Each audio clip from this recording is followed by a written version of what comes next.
तेरा आईना आलो में रंग बू है, जिधर देखता हो उधर तू ही तू है।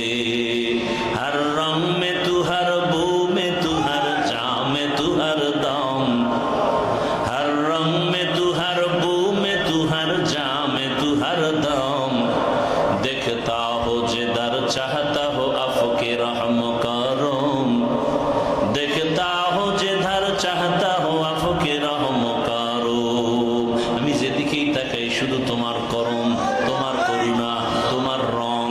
যেদিকেই তাকাই কণ্ঠ এত সুন্দর। এইটা হাফিজুর রহমান। এর কণ্ঠ ভালো বুঝায় না যারা আমার মাওলাকে তালাশ করে, ওরা তালাশ করে দেখে এই আওয়াজের ভেতর থেকে আমার কুদরতের মালিকের ঘ্রাণ পাওয়া যায়। আল্লাহকে দেখতে হলে চোখের নজর ঠিক করো। আল্লাহর কুদরতের ঘ্রাণ আছে, ঘ্রাণ যদি নিতে চাও নাক ঠিক রাখো, দেখবা তোমার নাকে মাওলার কুদরতের ঘ্রাণ আসতেছে। ঘ্রাণ পাইবা, বলতে পারবা না। এটা বুঝার মানুষ কই? বুঝানেরও মানুষ নাই, বুঝারও মানুষ নাই, বিরোধিতার মানুষ আছে। হकीकत से तू दुनिया